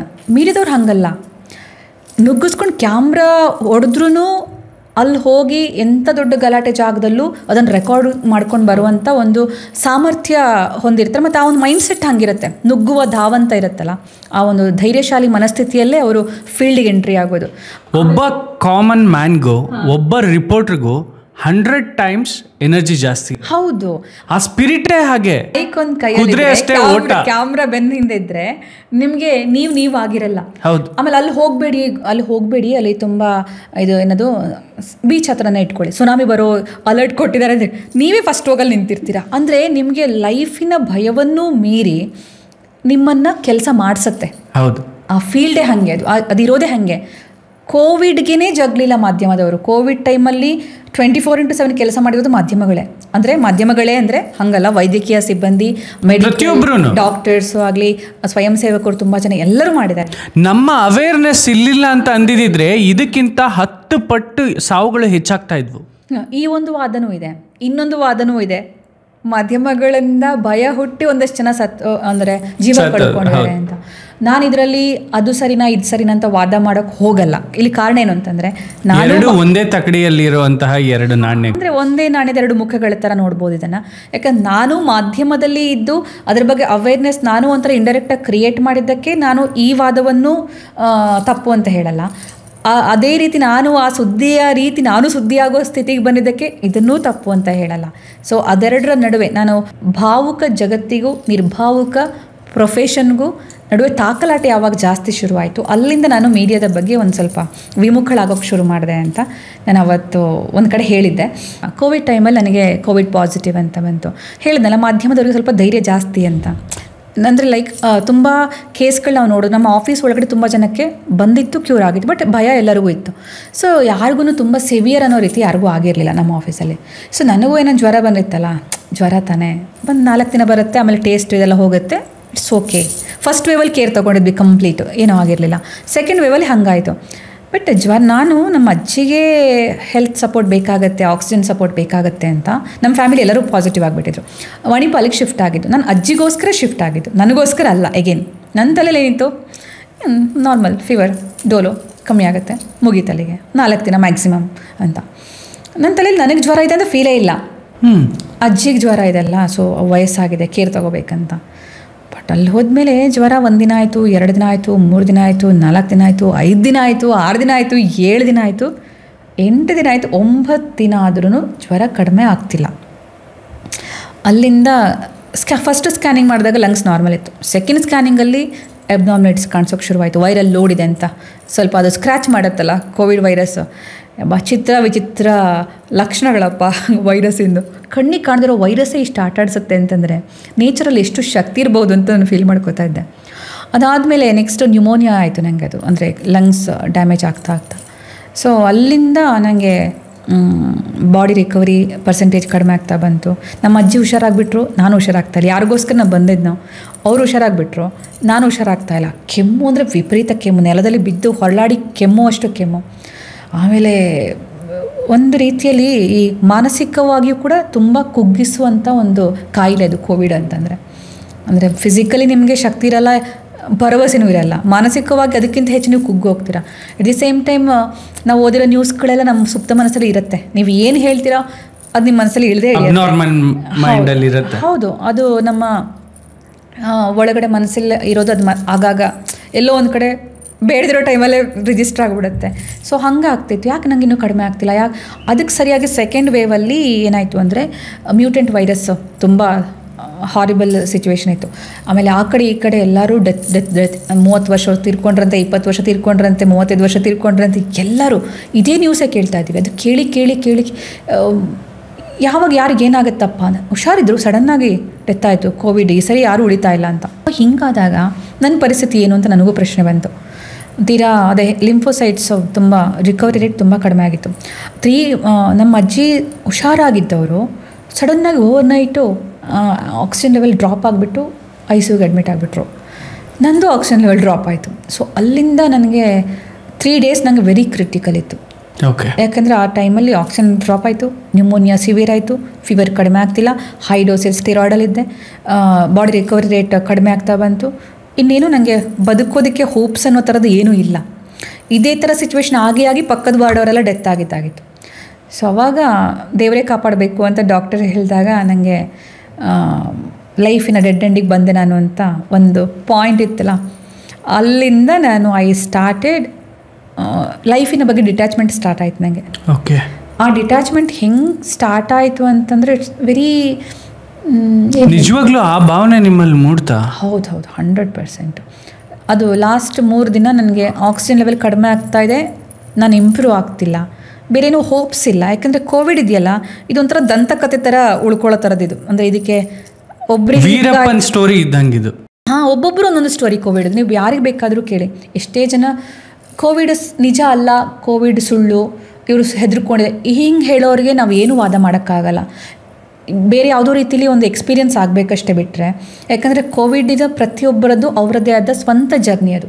ಈ ಭೂಮಿ ಮೇಲೆ ಎಷ್ಟು ಜನ ಕೋವಿಡ್ ಅಟ್ಯಾಕ್ ಆಗಿದೆ ಯಾರ್ಯಾರಿಗೆ, ಪ್ರತಿಯೊಬ್ಬರದ್ದು ಒಂದೊಂದು ಸ್ಟೋರಿ ಇದೆ, ಪ್ರತಿಯೊಂದು ಫ್ಯಾಮಿಲಿದು ಒಂದೊಂದು ಸ್ಟೋರಿ ಇದೆ. ನೀವು ಕಳ್ಕೊಂಡಿರೋರ ಫ್ಯಾಮಿಲಿ ಹತ್ರ ಹೋಗಿ ಕೇಳಿ ಕೋವಿಡ್ ಎಷ್ಟು ಭೀಕರ ಅಂತ. ಹೌದು. ಏನೂ ಸಿಂಪ್ಟಮ್ಸೇ ಇಲ್ಲದೆ ಸಿಂಪ್ಟಮ್ಯಾಟಿಕ್ ಆಗಿ ಏನೂ ತೊಂದರೆ ಇಲ್ಲದೆ ಪಾರಾಗಿ ಬಂದಿರೋರ ಹತ್ರ ಕೇಳಿ ಕೋವಿಡ್ ಎಷ್ಟು ಸಿಂಪಲ್ ಅಂತ. 2 ವರ್ಷನಿದೆ ಕೋವಿಡ್ಗೆ. ನೀವು ನನಗೇನೂ ಆಗಿಲ್ಲ, ನಾನು ಆರಾಮಾಗಿದ್ದೆ, ಇವರೆಲ್ಲ ಹೇಳ್ತಿರೋ ಸುಳ್ಳು ಅಂತ ಹೇಳೋರು ತುಂಬ ಜನ ಇರ್ಬೋದು. ಬಟ್ ಆ ಒಂದು ಫ್ಯಾಮಿಲಿಲಿ ಒಂದು ಡೆತ್ ಆಗಿರುತ್ತೆ ಕೋವಿಡಿಂದಲ್ಲ, ಅವ್ರ ಹತ್ರ ಕೇಳಿ ಹೆಂಗೆ ಅವ್ರು ಸಫರ್ ಆಗಿರ್ತಾರೆ, ಆ ಪರ್ಸನ್ ಕಳ್ಕೊಂಡ್ಮೇಲೆ ಅವ್ರ ಲೈಫ್ ಹೆಂಗಿರುತ್ತೆ. ಈಗ ನಮ್ಮ ಅಜ್ಜಿ ತೀರ್ಕೊಂಡ್ರು, ನಮ್ಮ ಅಜ್ಜಿ ತೀರ್ಕೊಂಡ್ಮೇಲೆ ನನ್ನ ಫ್ಯಾಮಿಲಿಗೆ ತುಂಬ ಸಪೋರ್ಟಿವ್ ಆಗಿದ್ದು ನಮ್ಮ ಅಜ್ಜಿ. ನನ್ನ ಮಗಳ ನೋಡಿಕೊಂಡು ನಾನು ಕೆಲಸ ಮಾಡೋದಕ್ಕೆಲ್ಲ ಹೆಲ್ಪ್ ಆಗ್ತಿತ್ತು. ಬಟ್ ಯಾವಾಗ ನಮ್ಮ ಅಜ್ಜಿ ಇಲ್ಲ, ಆಮೇಲೆ ಎಲ್ಲಕ್ಕಿಂತ ತುಂಬ ಮಾನಸಿಕ ಆಘಾತ ಕೊಡೋದು ಯಾವುದು ಗೊತ್ತಾ? ನೀವು ನಾರ್ಮಲಾಗಿ ಡೆತ್ ಆಯಿತು ಅಂದರೆ ಡೆಡ್ ಬಾಡಿ ನೋಡೋದಕ್ಕೆ ಅವಕಾಶ ಇರುತ್ತೆ, ನಮಸ್ಕಾರ ಮಾಡೋದಕ್ಕೆ ಅವಕಾಶ ಇರುತ್ತೆ, ಪೂಜೆ ಪುನಸ್ಕಾರಗಳನ್ನು ಮಾಡ್ಬೋದು. ಅದೇ ನೀವು ಕೋವಿಡಿಂದ ಡೆತ್ ಆಯಿತು ಅಂತ ಅಂದಾಗ ಅದನ್ನು ಬಾಡಿ ಪ್ಯಾಕ್ ಮಾಡಿ ಯಾರೂ ಮುಟ್ಟದೇ ಇರೋ ಸ್ಥಿತಿಲಿ, ಯಾರೂ ಟಚ್ ಮಾಡದೇ ಇರೋ ಥರ ಅದನ್ನು ಒಂದು ನಿಭಾಯಿಸೋ ರೀತಿ ಇದೆಯಲ್ಲ, ಅದು ಸಾವಿನ ಇನ್ನೊಂದು ವರ್ಷನ್. ಅಂದರೆ ಕರಾಳತೆ. ಅದು ಸಾವು ಇಷ್ಟು ಕರಾಳವಾಗಿಯೂ ಇರಬಹುದು ಅನ್ನೋದಕ್ಕೆ ಒಂದು ನಿದರ್ಶನ ಆಗೋಯ್ತು. ಅದಕ್ಕೆಲ್ಲ ನಾವು ಜೀವಂತ ಸಾಕ್ಷಿ ಆಗಿಬಿಟ್ವಿ. ಜೀವಂತ ಸಾಕ್ಷಿ ಆಗಿದ್ದು ವೆರಿ ಇಂಪಾರ್ಟೆಂಟು. ಅಲ್ಲಿ ಜೀವಂತ ಮೇಲೆ ಏನೋ ನಡೆದಿದ್ರೆ ಒಂಥರ ನಮ್ಮ ಕಣ್ಣು ಮುಂದೆನೇ ಇಷ್ಟೆಲ್ಲ ನಡೆದು ಹಂಗಾಗ್ತಿತ್ತು. ಆಮೇಲೆ ನಾವು ಇದು ವಿಜುವಲ್ಸಲ್ಲಿ ನೋಡ್ತಿದ್ದಾಗ್ಲೂ ರಸ್ತೆ ಸೈಡಲ್ಲಿ ಹಿಂಗೆ ಉಸಿರುಗಟ್ಟಿ ಆಕ್ಸಿಜನ್ ಲೆವೆಲ್ ಕಡಿಮೆ ಆಗಿ ಬೀಳೋದೆಲ್ಲ ನಾವು ನೋಡಿದ್ವಿ ನ್ಯೂಸ್ ಓದುವಾಗ. ಅದೇ ನಮ್ಮ ರಿಯಲ್ ಲೈಫಲ್ಲಿ ನನಗಾಯಿತು. ನಾನು ಆಕ್ಸಿಜನ್ ಲೆವೆಲ್ ಕಡಿಮೆ ಆದಾಗ ಆಮ್ಲಜನಕ ಸಿಗದೆ ನಾನು ಅದು ಒದ್ದಾಡಿದ ರೀತಿ ಇತ್ತಲ್ಲ, ಲೈಕ್ ಅದು ಉಸಿರಾಡೋಕ್ಕೆ ಕಷ್ಟ ಆಗೋದು, ಬಾಡಿ ಲೈಟ್ ವೆಯ್ಟ್ ಆಗೋದು, ಆಮೇಲೆ ಹೌದು ಕುಸಿದು ಬಿದ್ದಂಗೆ ಆಗೋದು ತುಂಬ. ಆಮೇಲೆ ಆಕ್ಸಿಜನ್ ಸಪೋರ್ಟಲ್ಲಿದ್ದೆ ನಾನು ಆ ಟೈಮಲ್ಲಿ. ಅದೇ ಆ 3 ಡೇಸ್ ಏನಾಯಿತು ಅಂದರೆ ನಾನು ಎಲ್ಲ ನಮ್ಮ ರಿಲೇಟಿವ್ಸಿಂದ ನನಗೆ ಮನೆಯಿಂದ ವೀಡಿಯೋ ಕಾಲೆಲ್ಲ ಮಾಡ್ತಾಯಿದ್ರು. ನನ್ನ ಮಗಳು ನೋಡಿದಾಗಲೂ ನಾನು ನಾಳೆಯಿಂದ ಇವ್ರ ಜೊತೆಗೆ ಇಲ್ಲದೆ ಇರ್ಬೋದು ಅಂತ ಹೇಳುವ ಫೀಲಿಂಗ್ ಇರುತ್ತಲ್ಲ, ಅದು ವೆರಿ ಇಮೋಷ್ನಲಿ ತುಂಬ ಡಿಸ್ಟರ್ಬ್ ಮಾಡ್ತು. ಆಮೇಲೆ ತುಂಬ ಕೋಪ ಬರ್ತಾಯಿತ್ತು. ಅಂದರೆ ಕೋಪ ತೋರ್ಸೋಕ್ಕೆ ಯಾರೂ ಇಲ್ಲ. ಅಜ್ಜಿ ಒಂದು ಕಡೆಗೆ ತೀರಾ ಕ್ರಿಟಿಕಲ್ ಸಿಚುವೇಶ್ನಲ್ಲಿದ್ದಾರೆ, ಆಮೇಲೆ ನಾನು ಒಬ್ಬಳೇ ಇದ್ದೀನಿ ಇದರಲ್ಲಿ. ಈ ಹಾಸ್ಪಿಟಲ್ ಸೆಟಪ್ ನೋಡಿ ನೋಡಿ ನೋಡಿ ನೀವು ಒಬ್ಬ ಮನುಷ್ಯನ ಒಂದೇ ಕಲರ್ ಸೆಟಪ್ಪಲ್ಲಿ 17 ದಿನ ನೋ ಕಲರ್ ಲೈಫ್, ನೀವು ಬೇಕಾದಂಗೆ ತಿಂದ್ಕೊಂಡು ಉಣ್ಕೊಂಡು ಓಡಾಡ್ತಾ ಇದ್ದ ಪರ್ಸನ್. ನನ್ನ ಲೈಫ್ ಸ್ಟೈಲ್ ವೆರಿ ಸ್ಟ್ರಿಕ್ಟ್ ಮತ್ತು ತುಂಬ ಹೆಲ್ದಿ ಇತ್ತು. ನಾನು ಡಯಟ್ ಮಾಡ್ತಾಯಿದ್ದೆ, ಡಯಟ್ ಅಂದರೆ ಏನೂ ತಿನ್ನದೇ ಇರೋದಲ್ಲ, ಹೆಲ್ದಿ ಡಯಟ್. ಆಮೇಲೆ ಜಿಮ್ ಮಾಡ್ತಾಯಿದ್ದೆ, ಸ್ವಿಮ್ಮಿಂಗು ಮಾಡ್ತಾಯಿದ್ದೆ, ತುಂಬ ಫಿಟ್ ಆ್ಯಂಡ್ ಫೈನ್ ಆಗಿದೆ. ಯಾರಿಗೆ ಅಟ್ಯಾಕ್ ಆದರೂ ಸುಕನ್ಯಂಗೆ ಏನೂ ಆಗಲ್ಲ ಬಿಡಿ ಅಂತ ನಮ್ಮ ಆಫೀಸಲ್ಲೇ ಎಲ್ಲರಿಗೂ ತುಂಬ ಕಾನ್ಫಿಡೆನ್ಸ್ ಇತ್ತು. ಕಲರ್ಫುಲ್ ಲೈಫ್ ಒಂದು ರೀತಿ black and white T V ಥರ ಆಗೋಯ್ತಾ? ಅನ್ನಿಸ್ತು ನನಗೆ. ಬ್ಲ್ಯಾಕ್ ಆ್ಯಂಡ್ ವೈಟ್ ಅನ್ನೋದಕ್ಕಿಂತನೂ ಗ್ರೀನ್ ಆ್ಯಂಡ್ ವೈಟ್ ಆಗೋಯ್ತಲ್ಲಿ ಮಣಿಪಾಲ್ ಹಾಸ್ಪಿಟಲ್ ಇದ್ನಲ್ಲ. ಆ ಕಾಸ್ಟ್ಯೂಮು, ಆ ಯೂನಿಫಾರ್ಮ್, ನಂಗೆ ಆ ಯೂನಿಫಾರ್ಮ್ ಇವಾಗ ನೋಡಿದ್ರೂ ನಂಗೆ ಅದು ಸಡನ್ನಾಗಿ ರಿಕಾಲ್ ಆಗಿಬಿಡುತ್ತೆ ಎಲ್ಲ. ಆ್ಯಂಡ್ ವೈಟ್ ಇತ್ತಲ್ಲ, ಆ ವೈಟ್ ನೋಡಿ ನೋಡಿ ನಂಗೆ ನೆಕ್ಸ್ಟ್ ವೈಟ್ ಕಲರ್ ನೋಡಿದ್ರೆ ಒಂಥರ ಭಯ ಸ್ಟಾರ್ಟ್ ಆಯಿತು. ಅಂದರೆ ಎಲ್ಲ ಏನು ನೋಡಿದ್ರು ವೈಟ್ ವೈಟ್ ವೈಟ್, ಆ ಕಿಟ್ಟಿಂದ ಹಿಡಿದು ಎಲ್ಲನೂ ವೈಟೇ. ಸೊ ಅದು ಸ್ವಲ್ಪ ಮನಸ್ಸಿಗೆ ತುಂಬ ಇದಾಗೋಯ್ತು ನಂಗಲ್ಲಿ. ಆ 3 days ನಾನು ಎಲ್ಲರನ್ನು ಮತ್ತು ಯಾರ್ಯಾರು ವೀಡಿಯೋ ಕಾಲ್ ಮಾಡ್ತಾಯಿದ್ರು ಎಲ್ಲರಿಗೂ ಸ್ಟಾಪ್ ಮಾಡಿಬಿಟ್ಟೆ. ಯಾರೂ ನನ್ನ ಹತ್ರ ಮಾತಾಡಬೇಡಿ, ಕಾಲ್ ಕಟ್ ಮಾಡ್ತಾಯಿದ್ದೆ. ಅನ್ನಿಸ್ಬಿಡ್ತು ಯಾಕೋ ಡೆಡ್ ಎಂಡಿಗೆ ಬಂದುಬಿಟ್ಟೆ, ಇನ್ನೇನೂ ಇಲ್ಲ ಅಂತ. ಅದಕ್ಕೆ ಸರಿಯಾಗಿ ಆವಾಗ CM ಯಡಿಯೂರಪ್ಪ ಅವರು ಅಡ್ಮಿಟ್ ಆಗಿದ್ದರು, ಪಕ್ಕದ ಇದರಲ್ಲೇ ಇದ್ದರು, ಅವರು ಡಿಸ್ಚಾರ್ಜ್ ಆಗಿಬಿಟ್ರು. ನನಗೆ ಏಜ್ ಫ್ಯಾಕ್ಟರ್ ಕೂಡ ನನಗೆ ಮೈಂಡಲ್ಲಿ ಬರೋಕ್ಕೆ ಸ್ಟಾರ್ಟ್ ಆಯಿತು. ಅಂದರೆ ಅವರ ಏಜ್ ಮತ್ತು ನನ್ನ ಏಜ್ ಕಂಪೇರ್ ಮಾಡಿಕೊಂಡೆ ನಾನು, ಮಾನವ ಸಹಜವಾಗಿ. ಈಗ ಅವರು CM ಅಥವಾ ಆ ಥರ ನಾನು ನೋಡಿದ್ದಲ್ಲ. ನನಗೆ ಯಾಕೆ ಕಡಿಮೆ ಆಗ್ತಿಲ್ಲ, ಇನ್ನು ನಾನು ಯಾಕೆ ಇನ್ನೂ ಹುಷಾರಾಗ್ತಿಲ್ಲ? ಇಮ್ಯುನಿಟಿ ಚೆನ್ನಾಗಿದೆ, ಸ್ವಿಮ್ಮರು, ಜಿಮ್ಮರು. ಬಟ್ ಸ್ವಿಮ್ಮಿಂಗ್ ಮಾಡ್ತಿದ್ದೆ, ದಟ್ಸ್ ವಾಟ್, ಸ್ವಿಮ್ಮಿಂಗ್ ಬರುತ್ತೆ. ಜಿಮ್ಮರ್, ರೆಗ್ಯುಲರ್ ಜಿಮ್ಮರ್, ಹೌದು regular gym, protein diet, good diet, balanced. Nutritionist suggest ಮಾಡಿರೋ ಡಯಟನ್ನೇ ನಾನು ಮಾಡ್ತಿದ್ದೆ. ಅಂದರೆ ಲೈಕ್ ರ್ಯಾಶ್ ಡಯಟ್ ಅಥವಾ ಇದೆಲ್ಲ ಅಲ್ಲ ನಂದು, ಅಂದರೆ ಸೈಂಟಿಫಿಕ್ ಅಲ್ದಿರೋ ಡಯಟ್ ಅಲ್ಲ, ವೆರಿ ಹೆಲ್ದಿ ಬ್ಯಾಲೆನ್ಸ್ಡ್ ಡಯಟ್ ಇತ್ತು ನಂದು. ಲೈಫ್ ಸ್ಟೈಲ್ ಕೂಡ ಅಷ್ಟೇ, ನೋ ಬ್ಯಾಡ್ ಹ್ಯಾಬಿಟ್ಸ್ ಏನೂ ಇರಲಿಲ್ಲ. ಹಾಗಿದ್ದ ನಾನು ಡಾಕ್ಟ್ರಿಗೆ ಕೇಳಿದ್ದೆ ಒಂದು ಪ್ರಶ್ನೆ, ಅಲ್ಲ ಡಾಕ್ಟರ್, ಹಿಂಗಿಂಗೂ ಏನೇನೋ ತಗೊಂಡಿರೋರೆಲ್ಲ ಹುಷಾರಾಗ್ಬಿಟ್ರು ಕೋವಿಡಲ್ಲಿ, ನಾನು ಇಷ್ಟು ಸ್ಟ್ರಿಕ್ಟಾಗಿ ಇಷ್ಟು ನೀಟಾಗಿ ಲೈಫ್ ಸ್ಟೈಲ್ ಇಟ್ಟು ನಾನು ಯಾಕೆ ಹುಷಾರಾಗ್ತಾ ಇಲ್ಲ ಅಂತ. ಆವಾಗ ಡಾಕ್ಟರ್ ಹೇಳಿದ್ರು, ನಿಮಗೆ ಅಟ್ಯಾಕ್ ಆಗಿರೋದು ಡಬಲ್ ಮ್ಯೂಟೆಂಟ್ ವೈರಸ್ ಒಂದು, ಎರಡನೇದು ವೈರಲ್ ಲೋಡ್ ಫುಲ್ ಹೆವಿ ಇತ್ತು. ಬಿಕಾಸ್ ನೀವು ಕೆಲಸ ಮಾಡೋ ವಾತಾವರಣದಿಂದ ಬಂತೋ ಗೊತ್ತಿಲ್ಲ, ಯಾಕಂದರೆ ಆ ಲೆವೆಲ್ಲಿಗೆ ವೈರಸ್ ತುಂಬಿತ್ತು. ಇನ್ನೊಂದೇನೆಂದರೆ, ನೀವು ಅಷ್ಟು ಸ್ಟ್ರಿಕ್ಟಾಗಿ ನಿಮ್ಮ ಲೈಫ್ ಇಟ್ಟಿದ್ದಕ್ಕೆ ನೀವು ಈಗ ಇಷ್ಟಾದರೂ ಇದ್ದೀರಾ, ಇಲ್ಲಾಂದರೆ ಯಾವಾಗಲೂ ಹೋಗಿಬಿಡ್ತಿದ್ರಿ ನೀವು ಅಂತ. ಲೈಕ್ ಅದರಲ್ಲೂ ಇನ್ನೊಂದು ಪಾಯಿಂಟ್ ಅವ್ರು ನಂಗೆ ತಂದರು. ಸೊ ಅದು ಲಾಸ್ಟಿಗೆ ಅವರು ನಾನು ಅಲ್ಲಿಂದ ಹೊರಗಡೆ ಬರೋವಾಗ ಹೇಳಿದ್ದಾಗಿತ್ತು. ಬಟ್ ಆ 3 days ನನಗೆ ಅಲ್ಲೊಂದು ವಿಂಡೋ ಓಪನ್ ಇರ್ತಿತ್ತು. ಆ ವಿಂಡೋನ ಯಾವಾಗಲೂ ಕ್ಲೋಸ್ ಮಾಡಿಸ್ತಾ ಇದ್ರು ನರ್ಸ್ಗಳೆಲ್ಲ ಬಂದು. ಯಾಕಂದರೆ ತುಂಬ ಜನ ಡಿಪ್ರೆಷನಿಂದ ಹಾರಕ್ಕೆ ಟ್ರೈ ಮಾಡೋದು, ಈ ಥರ ನೆಗೆಟಿವ್ ಸೈಡ್ ಯೋಚನೆ ಮಾಡ್ತಾಯಿದ್ರು. ನಂಗೆ ಆ ಥರದ ಯೋಚನೆ ಅಂದರೆ ಸಾಯಬೇಕು ಅಂತ ಬಂದಿಲ್ಲ, ನಂಗೆ ಬದುಕಬೇಕು ಅಂತ ಬರ್ತಿತ್ತು. ಬಟ್ ಬದುಕೋಕ್ಕಾಗ್ತಾ ಇಲ್ಲ ಅಂತ ಹತಾಶೆ ಆಗ್ತಾಯಿತ್ತು. ಇನ್ನೆಲ್ಲ ನಾರ್ಮಲ್ ಆಗೋದು ಯಾವಾಗ, ಹೆಂಗೆ ಅಂತ 1000 ಪ್ರಶ್ನೆಗಳು. ಯಾಕಂದರೆ ಕೋವಿಡ್ ಬಗ್ಗೆ ಗೊತ್ತಿರೋರು ಯಾರು ಇಲ್ವಲ್ಲ, ಹೀಗೆ ಇದೇ ಕೋವಿಡ್ ಅಂತ ಹೇಳೋರು ಯಾರಿದ್ದಾರೆ ಅಲ್ವಾ? ಎಲ್ಲರದ್ದು ಒಂದೊಂದು ಎಕ್ಸ್ಪೀರಿಯನ್ಸ್ ಇತ್ತು. ಅಲ್ಲೊಂದು ಪಾರಿವಾಳ ಬರೋದು ಯಾವಾಗಲೂ. ಆ ಪಾರಿವಾಳ ನನಗಿಂತ ಎಷ್ಟು ಲಕ್ಕಿ ಅಂತ ಫೀಲ್ ಆಗೋದು ನನಗೆ. ಯಾಕಂದರೆ ಅದು ಬರ್ತಿತ್ತು, ಅದ್ರ ಪಾಡಿಗೆ ರೆಕ್ಕೆ ಎಲ್ಲ ಅದು ಹಾರ್ಕೊಂಡು ಹೋಗುತ್ತಲ್ಲ, ಆವಾಗ ನನಗೆ ಅದು ಅನಿಸಿದ್ದು, ಅಂದರೆ ಸ್ವಾತಂತ್ರ್ಯ ಅನ್ನೋದು ಎಷ್ಟು ಮುಖ್ಯ ಆಗುತ್ತೆ ಮನುಷ್ಯನಿಗೆ. ಅದು ಸ್ವಚ್ಛಂದವಾಗಿ ಹಾರ್ತಿತ್ತು ಹೊರಗಡೆ. ಆಮೇಲೆ ಆ ಸನ್ಲೈಟ್ ನಾನು ನೋಡಿದಾಗೆಲ್ಲ ನಂಗೆ ಅನ್ಸೋದಾಯ್ತಾ, ಅಂದರೆ ಸನ್ಲೈಟ್ ನಮ್ಗೆ ಎಲ್ಲಿದ್ರೂ ಬರುತ್ತೆ, ಬಟ್ ನಾವು ಅದನ್ನು ತುಂಬ ಫ್ರೀಡಮಲ್ಲಿ ಎಂಜಾಯ್ ಮಾಡೋದಿರುತ್ತಲ್ಲ. ಈಗ ನೀವು ಬೀಚ್ ಸೈಡಿಗೆ ಹೋದರೆ ಒಂದು ಸನ್ರೈಸ್ ನೋಡೋ ಒಂದು ಆಗೋ ಆನಂದ, ಅಥವಾ ಒಂದು ಹಿಲ್ಸ್ ಮೇಲೆ ಹೋದಾಗ ಗುಡ್ಡದ ಮೇಲೆ ಹೋಗಿ ಸೂರ್ಯೋದಯ ನೋಡೋ ಒಂದು ಆನಂದ, ಅಥವಾ ನಿಮ್ಮ ಮನೇಲೇ ಬೆಳಗ್ಗೆ ಅದು ಬಂದಾಗ ಆಗೋ ಆನಂದ ಸೂರ್ಯೋದಯ, ಅದಕ್ಕೂ ಹಾಸ್ಪಿಟಲಲ್ಲಿ ಅಸಹಾಯಕರಾಗಿದ್ದಾಗ ಸನ್ರೈಸ್ ಆಗೋದು ನೋಡೋದಿರುತ್ತಲ್ಲ, ತುಂಬ ಡಿಫ್ರೆಂಟ್. ನಾನು ತುಂಬ ಟ್ರಾವೆಲ್ ಮಾಡಿರೋದಕ್ಕೆ ನಾನು ಇದನ್ನು ಹೇಳ್ತಿರೋದು. ಪ್ರಕೃತಿಯನ್ನು ನೀವು ಸ್ವಾತಂತ್ರ್ಯ ಇದ್ದುಕೊಂಡು ನೋಡೋದಕ್ಕೂ, ಪ್ರಕೃತಿಯನ್ನು ಬಂಧನದಲ್ಲಿ ಇದ್ದುಕೊಂಡು ನೀವು ನೋಡೋದಕ್ಕೂ ತುಂಬ ವ್ಯತ್ಯಾಸ ಇದೆ. ನಂಗೆ ಆ ಬಂಧನ ಮತ್ತು ಪ್ರಕೃತಿ ಎರಡರ ಕಾಂಬಿನೇಷನ್ ನನಗೆ ಫೀಲ್ ಆಯ್ತಲ್ಲಿ. ಅಂದರೆ ಇದು ಹೇಳಿದ್ರೆ ನಿಮಗೆ ಸ್ವಲ್ಪ ಏನು ಹೇಳ್ತಾರೆ, ಕಾವ್ಯಾತ್ಮಕವಾಗಿ ಹೇಳ್ತಿದ್ದೀನ ಅಂತ ಅನ್ನಿಸ್ತಿದ್ಯಾ ಅಥವಾ ಇಲ್ಲ ದಟ್ಸ್ ಕಮ್ಸ್ ಫ್ರಮ್ ಎಕ್ಸ್ಪೀರಿಯನ್ಸ್. ಎಷ್ಟೋ ಜನ ಹೀಗೆ ನಿಮ್ಮ ಹಾಗೆ ಉದಾಹರಣೆ ಹೇಳ್ಬೇಕಾದ್ರೆ ನಾನು ಹೇಳಿದ್ದೀನಿ, ದೇವರು ನಾನು ಡೈಲಿ ಇದ್ದೀನಪ್ಪ ಜೊತೆಯಲ್ಲಿ, ಅಷ್ಟು ಬಾಡಿಗಳನ್ನ ಸಾಕ್ಸಿದ್ದೀನಿ, ನನಗೆ ಅಟ್ಯಾಕೇ ಆಗಲಿಲ್ಲ. I don't know why. Attack ಆಗಿರುತ್ತೆ, ಸಿಂಪ್ಟಮ್ಯಾಟಿಕ್ ಆಗಿರ್ತೀರ ನೀವು, ಒಂದು ಚಾನ್ಸಸ್ ಇಲ್ಲ. ಅದು ನಿಮ್ಮನ್ನು ಮೀರಿ ಕೋವಿಡ್ ಆ ಕಡೆ ಈ ಕಡೆ ಎಲ್ಲೋ ಪಾಸ್ ಆಗಿರುತ್ತೆ, ಲೈಕ್ ಒಂದು ಸಣ್ಣ ಕೂದಲೆಳೆಯ ಅಂತರದಲ್ಲಿ ಅಂತ ಹೇಳ್ತಾರಲ್ಲ, ಆ ಥರ ಏನಾದರೂ ಆಗಿರುತ್ತೆ. ಬಟ್ ಸಿಂಪ್ಟಮ್ಯಾಟಿಕ್ ಆಗಿ ತುಂಬ ಜನಕ್ಕೆ ಬಂದು ಹೋಗಿದೆ. ಅದು ಎಗೈನ್ ಆ ವೈರಲ್ ಲೋಡ್ ಎಷ್ಟಿರುತ್ತೆ, ಮತ್ತು ನಿಮ್ಮ ಬಾಡಿ ಹೆಂಗೆ ರೆಸ್ಪಾಂಡ್ ಕೊನೆ ಕೆಮ್ಮು ನೆಗಡಿ ಶೀತ ಎಲ್ಲ ತಲೆನೋವು ಎಲ್ಲ ಸ್ಟಾರ್ಟ್ ಆಯಿತು. ನೀವು ಚೆಕ್ ಮಾಡಕ್ಕೆ ಹೋಗಿರಲ್ಲ? ಚೆಕ್ ಮಾಡಕ್ಕೆ ಹೋಗಲಿ ಅಷ್ಟೇ. ಅಲ್ಲಿಗೆ ನಾನು ಕ್ವಿಟ್ ಮಾಡಿಬಿಟ್ಟೆ. ಅಷ್ಟೊತ್ತಿಗೆ ಥರ್ಡ್ ವೇವಿಗೆ ಬಂತು. ಆರಾಮಾಗಿತ್ತು, ಒಂದು ಸ್ವಲ್ಪ ರಿಲ್ಯಾಕ್ಸ್ ಆಗಿತ್ತು. ಇಲ್ಲ, ಥರ್ಡ್ ವೇವ್ ಮತ್ತು ಫೋರ್ತ್ ವೇವ್ ಸ್ವಲ್ಪ ಬೆಟರ್ ಇತ್ತು. ಸೆಕೆಂಡ್ ವೇವ್ ತುಂಬ ಹಾರಿಬಲ್ ಇತ್ತು. ತುಂಬ ಜನಕ್ಕೆ ಎಫೆಕ್ಟ್ ಆಗಿದ್ದು ಸೆಕೆಂಡ್ ವೇವಲ್ಲಿ. ಯಾಕಂದರೆ ಒಂದು ಮ್ಯೂಟೆಂಟ್ ಡಬಲ್ ಮ್ಯೂಟೆಂಟ್ ವೈರಸ್ ಆಗಿತ್ತು. ಇನ್ನೊಂದು ವೈರಲ್ ಲೋಡ್ ಜಾಸ್ತಿಯಾಗಿ ತುಂಬ ಸ್ಟ್ರಾಂಗ್ ಎಫೆಕ್ಟ್ ಆಗ್ತಾಯಿತ್ತು. ಮತ್ತು ನಿಮಗೆ ಎಲ್ಲಕ್ಕಿಂತ ಹೆಚ್ಚಾಗಿ ಸೆಕೆಂಡ್ ವೇವಲ್ಲಿ ಏಜ್ ಫ್ಯಾಕ್ಟರೂ ನೋಡ್ದೇ ಬೇರೆ ಯಾವುದೇ ಕಾಯಿಲೆ ಇಲ್ಲದೆ ಇರೋರಿಗೂ ಕೂಡ ಡೆತ್ತೇ ಡೈರೆಕ್ಟ್. ಅದು ಇಲ್ಲಿಗೆ ಲಂಗ್ಸಿಗೆ ಇದು ಏನು ಗಂಟ್ಲಿಗೆ ಅಟ್ಯಾಕ್ ಆದರೆ ಸ್ವಲ್ಪ ಕೆಮ್ಮು ಶೀತ ಬಂದು ಕಡಿಮೆ ಆಗುತ್ತೆ. ಅಂದರೆ ಡೈರೆಕ್ಟ್ ಲಂಗ್ಸಿಗೆ ಅಟ್ಯಾಕ್ ಆಗಿಬಿಟ್ರೆ ಬೇಗ ಕಡಿಮೆ ಆಗ್ತಿರ್ಲಿಲ್ವಂತೆ. ದಟ್ ಈಸ್ ದ ಒಂದು ಸ್ಟಡಿ ಅಲ್ಲಿ ಹಾಸ್ಪಿಟಲಲ್ಲಿ. ದಿನಕ್ಕೆ ರಿಕವರಿ ಆದ್ರಿ? ನಾನು ಹಾಸ್ಪಿಟಲ್ದ ಬಂದಿದ್ದು 17 ದಿನ ಆದಮೇಲೆ 18ನೇ ದಿನಕ್ಕೆ. ಬಟ್ ಯಾಕೆ ಬಂದಂದರೆ ನಮ್ಮ ಅಜ್ಜಿ ತುಂಬ ಸಿವಿಯರ್ ಆಯಿತು. ಅದು ನನಗೆ ತಡ್ಕೊಳ್ಳುವ ಶಕ್ತಿ ಇರಲಿಕ್ಕಿಲ್ಲ. ಯಾಕಂದ್ರೆ ನಾನು ಆಲ್ರೆಡಿ ಆಕ್ಸಿಜನ್ ಸಪೋರ್ಟಲ್ಲಿ ಇದ್ದಿದ್ದಕ್ಕೆ. ಹಾಗಾಗಿ ಓವರ್ನೈಟ್ ನಂಗೆ ಡಿಸ್ಚಾರ್ಜ್ ಮಾಡಿದ್ರು. ಹಾಸ್ಪಿಟಲ್ ಸೆಟಪ್ ನಂಗೆ ಮನೇಲಿ ಮಾಡಿಕೊಟ್ಟು ಮಾನಿಟರ್ ಮಾಡಿದ್ರು. ಡಾಕ್ಟರ್ಸ್ ತುಂಬ ಚೆನ್ನಾಗಿ ನೋಡಿದ್ದಾರೆ. ನಾನು ಮಣಿಪಾಲ್ ಹಾಸ್ಪಿಟಲಲ್ಲಿ ನನಗೆ ಫುಡ್ಡಿಂದ ಹಿಡಿದು ಅಷ್ಟು ಕೇರ್ ತೊಗೊಂಡಿದ್ದಾರೆ. ತುಂಬ ಅಂದರೆ ತುಂಬ ನಾನು ಇಮೋಷ್ನಲ್ ಆಗಿಬಿಟ್ಟೆ ಅಲ್ಲಿ ಅವರಿಗೆಲ್ಲ. ಆಮೇಲೆ ಫೋನ್ ಮಾಡಿ ಎಲ್ಲ ಹೇಳಿದೆ, ತುಂಬ ಚೆನ್ನಾಗಿ ನೋಡ್ಕೊಂಡು ಟಫ್ ಟೈಮಲ್ಲಿ ಅಂತ.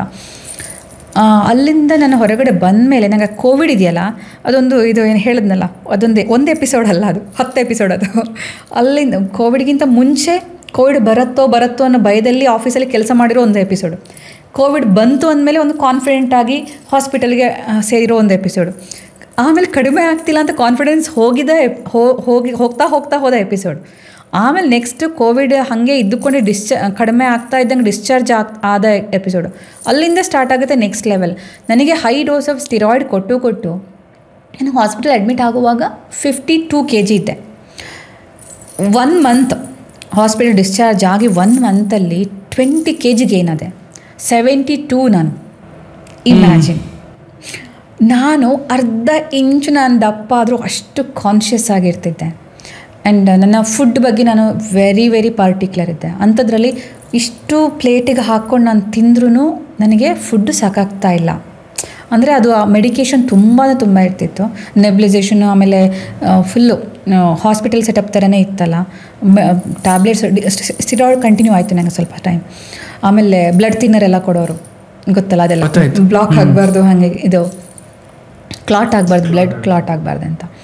ಸೊ ಅದೆಲ್ಲ ಫುಡ್ಡು ಹೆವಿ ಇಂಟೇಕ್ ಆಗ್ತಿತ್ತು. ಆ್ಯಂಡ್ ನನ್ನ ಇದು ಕೈಯಲ್ಲಿ ಒಂದು ಸ್ಪೂನ್ ಎತ್ತಕ್ಕೂ ಆಗ್ತಿತ್ತು, ಹಿಂಗೆ ಶೇಕ್ ಆಗೋದು ಕೈಯೆಲ್ಲ. ಆಮೇಲೆ ಓವರ್ ವೆಯ್ಟ್ ಆಗಿಬಿಟ್ಟು ನನಗೆ ಮಿರರ್ ನೋಡೋಕ್ಕೆ ಆಗ್ತಿರ್ಲಿಲ್ಲ. ಒಂದು ಸತಿ ನಾನು ಮಿರರ್ ನೋಡಿರ್ಬೋದು ಅಷ್ಟೇ. ಹಾಂ, ಇಮ್ಯಾಜಿನ್, ಒಂದು ದಿನಕ್ಕೆ ನಾನು ಮೋರ್ ದೆನ್ 100 ಟೈಮ್ಸ್ ಮಿರರ್ ನೋಡುವಂಥ ಪ್ರೊಫೆಷನ್ ನಂದು. ನ್ಯೂಸ್ಗೆ ಹೋಗ್ತೀವಾ, ಹಿಂಗೆ ಮಾಡಿ ಟಚಪ್ ಮಾಡ್ಕೊಂಡು ಹಿಂಗೆ ಮಾಡ್ಕೊಂಡು ನೋಡೋದು, ಮತ್ತು ಹಿಂಗೆ ನೋಡೋದು. ಇದೇ ಮಿರರೇ ನಮ್ಮ ಲೈಫ್ ಇತ್ತು. ಮಿರರ್ ಕ್ಯಾಮ್ರಾ ಅಲ್ವಾ? ಅಂಥವಳು 3 ತಿಂಗಳಲ್ಲಿ ಒಂದ್ಸರಿನೇನೋ ಕನ್ನಡಿ ನೋಡಿರ್ಬೋದು. ಆ ಥರ ಪರಿಸ್ಥಿತಿ ಬಂತು ನನಗೆ. ಯಾಕೆಂದರೆ ನಾನು ಓವರ್ ವೆಯ್ಟ್ ಆಗಿ ಈ ಚಿನ್ನು ಮತ್ತು ಇದಿದೆಯಲ್ಲ ಹಿಂಗೆ ಕುಡ್ಕೊಂಡ್ಬಿಟ್ಟಿತ್ತು ನನಗೆ. ಲೈಕ್ ಇಲ್ಲಿ ತನಕ ಇಲ್ಲಿಗೆ ಸೆಗ್ರಿಗೇಷನೇ ಇಲ್ಲ, ಸ್ಟಿರಾಯ್ಡ್ ಇದ್ರದ್ದು. ಆಮೇಲೆ ಹಿಂಗೆ ಹೊಟ್ಟೆ ಹಿಂಗೆ ಬಂದಿತ್ತು ನನಗೆ. ಹಿಂಗೆ ಕೂತುತ್ತೆ. ಲಾಫಿಂಗ್ ಬುದ್ಧ ಎಲ್ಲ ನೀವು ನೋಡಿರ್ತೀರ. ಸೊ ಆ ಥರದ ಒಂದು ಟ್ರಾನ್ಸ್ಫಾರ್ಮೇಷನ್. ಎಲ್ಲೋ ಒಂದು ಕಡೆ ಇದ್ದೀನಿ ಅಂತ ಹಂಗೆ ಫೀಲ್ ಆಗ್ತಿತ್ತು. ನಾನು ಅಂತ ಫೀಲ್ ಆಗ್ತಿರ್ಲಿಲ್ಲ. ನನ್ನ ಹಸ್ಬೆಂಡ್ ತುಂಬ ಸಪೋರ್ಟಿವ್ ಆಗಿದ್ರು ಆ ಟೈಮಲ್ಲಿ. ನನಗೆ ನಡೆಯೋಕೆ ಮರ್ತೋದಂಗೆ ಆಗ್ತಿತ್ತು, ಬಿಕಾಸ್ ನಾನು ಹಾಸ್ಪಿಟಲಲ್ಲಿ ಮಲ್ಕೊಂಡೇ ಇದ್ದಿದ್ದಕ್ಕೆ. ಆಮೇಲೆ ಒಂದೊಂದು 10 ಸ್ಟೆಪ್ ವಾಕಿಂಗ್ ಮಾಡಿ, ಆಮೇಲೆ ತಿನ್ನೋಕ್ಕೆ ಕೈ ಸರಿ ಇದಾಗ್ತಿರ್ಲಿಲ್ಲ. ಆಮೇಲೆ ಹೈಪೋ ಕ್ಯಾಲ್ಸಿಮಿ ಆಯಿತು. ಸೊ ಕೈ ನಂದು ಹಿಂಗೆ ಟ್ವಿಸ್ಟ್ ಆಗೋಯ್ತು ಕೈಯೆಲ್ಲ. ಬಾಯಿ ಸ್ವಲ್ಪ ಲೆಫ್ಟ್ ಹಿಂಗೆ ಆಗೋಕ್ಕೆ ಸ್ಟಾರ್ಟ್ ಆಯಿತು. ಕ್ಯಾಲ್ಸಿಯಂ ತುಂಬ ಕಡಿಮೆ ಆಗಿಬಿಟ್ಟಿತ್ತು, ಮೈನಸ್ಗೆ ಹೋಗ್ಬಿಟ್ಟಿತ್ತು. ಆಮೇಲೆ ಸಡನ್ನಾಗಿ ಅದಕ್ಕೆ ಟ್ರೀಟ್ಮೆಂಟ್ ಆಯಿತು. ಸೊ ಹಾಗೆ ಒಂದೊಂದು ಅದರ. ಆಮೇಲೆ ಇದು ಬ್ಲ್ಯಾಕ್ ಫಂಗಸ್ ಅಂತ ಅವಾಗ ಭಯಂಕರ ಥ್ರೆಟ್ ಇತ್ತು. ಈ ಸ್ಟಿರಾಯ್ಡ್ ಜಾಸ್ತಿ ತಗೊಂಡವರಿಗೆಲ್ಲ ಬ್ಲ್ಯಾಕ್ ಫಂಗಸ್ ಅಟ್ಯಾಕ್ ಆಗುತ್ತೆ ಅಂತ. ಸೊ ಅದು ಇನ್ನೊಂದು ಲೆವೆಲ್ಲು. ಅಂದರೆ ಬಂದ ಮೇಲೆ ಬದುಕಬೇಕಲ್ಲ. ಅಲ್ಲ, you have gone through several treatments ಆಗಾದ್ರೆ. ಹಾಂ, ನಂಗೆ ಆವಾಗ ಒಂಥರ ಈ ರಿಸ್ಕಿ ವಿಡಿಯೋ ಗೇಮ್ ಒಂದೊಂದು ಲೆವೆಲ್ ಓಪನ್ ಆಗ್ತಾ ಹೋಗುತ್ತೆ, ಗೊತ್ತಲ್ಲ. ಈ ಲೆವೆಲ್ ಚಾಲೆಂಜಸ್ ಆದಮೇಲೆ ನೆಕ್ಸ್ಟ್ ಲೆವೆಲ್ ಚಾಲೆಂಜಸ್ ಹಂಗೆ ಆಗ್ತಾ ಬಂತು. ಬ್ಲ್ಯಾಕ್ ಫಂಗಸ್ದು ಹಾಗೆ ಆಯಿತು. ಅದಕ್ಕೂ ಮಾನಿಟರ್ ಮಾಡ್ತಾ ಇರಬೇಕಾಯಿತು, ಏನಾದ್ರು ಚೇಂಜಸ್ ಆಗುತ್ತಾ ಏನಂತ. ಕ್ಯಾಲ್ಸಿಯಂ ಕಡಿಮೆ ಆಗೋ ಸ್ಟಾರ್ಟ್ ಆಯಿತು. ಕೋವಿಡ್ ಆ್ಯಂಗ್ಸೈಟಿ ಸ್ಟಾರ್ಟ್ ಆಯಿತು. ವೆಯ್ಟ್ ಗೇನ್ ಆಯಿತು. ಆಮೇಲೆ ಡಾಕ್ಟರ್ ನನಗೆ ಇಂಡೈರೆಕ್ಟಾಗಿ ಹೇಳಿದರು, ನೀವು ಮನೆಗೆ ಹೋದ್ಮೇಲೆ ಸ್ವಲ್ಪ ವೆಯ್ಟ್ ಚೇಂಜ್ ಆಗ್ಬೋದು, ಹೇರ್ ಲಾಸ್ ಆಗ್ಬೋದು, ಏನಾದರೂ ನೀವು ಹೆದರ್ಕೋಬೇಡಿ, ಧೈರ್ಯವಾಗಿರಿ ಅಂತ ಅಷ್ಟು ಹೇಳಿ ಕಳಿಸಿದ್ರು. ಹೀಗೆ ಆಗುತ್ತೆ ಅಂತ ಅವ್ರಿಗೂ ಹೇಳೋಕ್ಕೆ ಸರಿ ಹೋಗಿಲ್ವೇನೋ. ಬಟ್ ವೆರಿ ಸ್ಕೇರಿ ಚೇಂಜಸ್ ಆಯಿತು ನನ್ನ ಹತ್ರ. ಅದಾದಮೇಲೆ ಮತ್ತೆ ನಾನು ವಾಪಸ್ ಮೀಡಿಯಾಗೆ ಬರೋದೇ ಇಲ್ಲ ಅಂತ ಡಿಸೈಡ್ ಮಾಡಿದ್ದೆ. ಯಾವ ಒಂದು ಕಾರಣದಿಂದ ನೀವು ಮಾಧ್ಯಮನೇ ಬೇಡ ಅಂತ ನಿರ್ಧಾರ ಮಾಡಿದ್ರಿ? ಆ್ಯಕ್ಚುಲಿ ನನಗೆ ಕೋವಿಡ್ ಟೈಮ್ ಹೌದು ವೆರಿ ಬಿಗ್ ಟರ್ನಿಂಗ್ ಪಾಯಿಂಟ್ ಅದು. ನಾನು ಏನು ಓದ್ತಾ ಇದ್ನೋ ಅದು ನನಗೆ ಕನೆಕ್ಟ್ ಆಗ್ತಿರಲಿಲ್ಲ.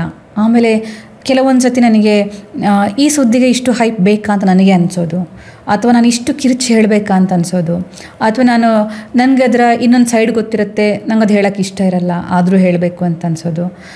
ಒಂದು ಲೆವೆಲ್ ಮೇಲೆ ನನಗೆ ಅದರಲ್ಲಿ ಈ ತಾಳಮೇಳ ಒಂದೇ ಹೋಗ್ತಾ ಇತ್ತು. ಮೊದಲು ನಾನೆಲ್ಲೋ ಹಿಂದೆ ಬೀಳ್ತಾ ಇದ್ದೆ, ಸುದ್ದಿ ಮುಂದೆ ಹೋಗ್ತಾ ಇತ್ತು.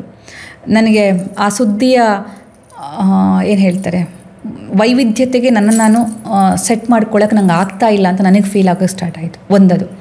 ಎರಡನೇದು, ಜೀವನ ಹಾಗೆ ಮುಗ್ದೋಗ್ತಿತ್ತಲ್ಲ ಮೀಡಿಯಾದಲ್ಲೇ, ನಂಗೆ ಇದ್ರ ಆಚೆಗೂ ನನಗೆ ಜೀವನ ನೋಡಬೇಕು ಅಂತ ಫೀಲ್ ಆಯಿತು. ಆ ಪಾರಿವಾಳ ಹೊರಗಡೆ ಹಾರಾಡ್ತಿತ್ತಲ್ಲ, ಸೊ ನಾವು ಸ್ಟುಡಿಯೋ ಒಳಗಡೆ ಅದೇ ಸುದ್ದಿ ಅಂದರೆ ಏನಿರುತ್ತೆ ಹೇಳಿ, ಎಲ್ಲನೂ ಪಾಸಿಟಿವೇ ನೀವು ಕೊಡಲ್ಲ, ನೆಗೆಟಿವು ತುಂಬ ಇರುತ್ತೆ. ನೆಗೆಟಿವ್ ಕೊಟ್ಟಾಗಲೇ ನಿಮ್ಗೆ ಜಾಸ್ತಿ ಸುದ್ದಿ ಅಂತ ಈಗ ರಿಜಿಸ್ಟರ್ ಆಗೋದು ಕೂಡ. ಬೆಳಗ್ಗೆ ಆಕ್ಸಿಡೆಂಟ್ ಸುದ್ದಿ ಓದಲೇಬೇಕು. ಎಷ್ಟು ಅಂತ ನೀವು ನಿಮ್ಮ ಮನಸ್ಸಿಗೆ ನೆಗೆಟಿವ್ ತುಂಬಿಸ್ತಾ ಹೋಗ್ತೀರಾ? ಅಂದರೆ ನಿಮ್ಮ ಸುದ್ದಿಯ ಪ್ರೊಫೆಷನ್ ಅನಿವಾರ್ಯತೆಗೂ ಬದುಕಿನ ಅವಶ್ಯಕತೆಗೂ ತುಂಬ ವ್ಯತ್ಯಾಸ ಇದೆ. ಬದುಕಿಗೆ ಅಷ್ಟು ನೆಗೆಟಿವ್ ಸುದ್ದಿ ಬೇಡ. ಎಲ್ಲೋ ಆಕ್ಸಿಡೆಂಟ್ ಆಗಿರೋದಕ್ಕೆ ನಮಗೆ ಆಕ್ಸಿಡೆಂಟ್ ಆಗಿದೆ ಅಂತ ಅಷ್ಟೇ ಸಾಕಾಗುತ್ತೆ. ನಾವು ಆ ವಿಜುವಲ್ಸ್ ನೋಡಿಕೊಂಡು, ಆ ರಕ್ತ ನೋಡಿಕೊಂಡು, ಪೀಸ್ ಆಗಿರೋ ಬಾಡಿ ನೋಡಿಕೊಂಡು, ಅದನ್ನು ಫೀಲ್ ಮಾಡಿಕೊಂಡು, ಅವರ ಫ್ಯಾಮಿಲಿಯವರ ಕಣ್ಣೀರು ನೋಡಿಕೊಂಡು, ಅವರ ಒಂದು ಪ್ರಶ್ನೆ ಕೇಳಿಕೊಂಡು, ಅವ್ರ ಜೊತೆಗೆ ಅಷ್ಟು ಡೆಪ್ತ್ ನಮಗೆ ನಿಜ ಜೀವನಕ್ಕೆ ಬೇಕಾಗಲ್ಲ. ಯಾಕೆಂದರೆ ಪರಿಸ್ಥಿತಿ ಯಾರ್ಯಾರಿಗೆ ಏನೇನು ಬರುತ್ತೋ ಅದನ್ನು ಫೇಸ್ ಮಾಡೋ ಧೈರ್ಯವನ್ನು ಭಗವಂತ ಕಲಿಸ್ತಾ ಹೋಗ್ತಾನೆ. Mind game total. ಹೌದು, ನೀವು ಬೇರೆಯವರ ಕಷ್ಟಕ್ಕೆ ಇಡೀ ದಿನ ಮರುಕ ಪಡೋದೇ ನಿಮ್ಮ ಜೀವನ ಆಗೋಗುತ್ತೆ. ಸೊ ಅಲ್ಲಿ ನನಗೆ ಟರ್ನಿಂಗ್ ಪಾಯಿಂಟ್ ಆಯಿತು. ನಾನು ಇಲ್ಲ, ನನಗೆ ಕೋವಿಡ್ ಅನುಭವಿಸಿದ ಸಾಕು, ನನಗೆ ನನ್ನ ಸ್ವಲ್ಪ ಲೈಫಲ್ಲಿ ಸ್ವಲ್ಪ ಲೈಟರ್ ಸೈಡಲ್ಲಿ ಇರಬೇಕು ಅಂತ ಫೀಲ್ ಆಯಿತು. ಒಂದು. ಎರಡನೇದು, ನನ್ನ ಮಗಳು, ಅವಳಿಗೆ ಪಾಪ ನಾನು ಟೈಮ್ ಇನ್ನೂ ಜಾಸ್ತಿ ಕೊಡಬೇಕು. ಆಮೇಲೆ ಅವಳು ಈಗ ಬೆಳೆಯೋ ಸ್ಟೇಜಲ್ಲಿ ಅವಳ ಜೊತೆಗೆ ನಾನಿರಬೇಕು, ಫ್ಯಾಮಿಲಿ ಜೊತೆಗೆ ಇರಬೇಕಂತ. ಸೊ ಇದೆರಡು ಕಾರಣಕ್ಕೆ ನಾನು ಮೀಡಿಯಾದಿಂದ. Thanks for watching this wonderful episode. So ಇದೇ ರೀತಿ ಪ್ರತಿಯೊಂದು ಎಪಿಸೋಡನ್ನು ಕೂಡ ವಿನೂತನವಾಗಿ ವಿಶೇಷವಾಗಿ ನಿರ್ಮಾಣ ಮಾಡ್ತಾ ಇದ್ದೇವೆ. ಇದಕ್ಕೆ ನಿಮ್ಮೆಲ್ಲರ ಸಹಕಾರನೂ ಇರಲಿ. ತಪ್ಪದೇ ಸಬ್ಸ್ಕ್ರೈಬ್ ಮಾಡಿ ಕನ್ನಡ ಪಾಡ್ಕಾಸ್ಟ್. ಹಾಗೆ ಈ ವಿಡಿಯೋ ನಿಮಗೆ ಇಷ್ಟ ಆದರೆ ಮಿಸ್ ಮಾಡದೆ ಶೇರ್ ಮಾಡಿ, and don't miss to like our episodes. Thanks for watching. Subscribe ಮಾಡಿ ಆ್ಯಂಡ್ ಬೆಲ್ ಐಕಾನ್ನ ಕ್ಲಿಕ್ ಮಾಡಿ so that every episode is gonna be notified. Keep watching. Spread smile forever.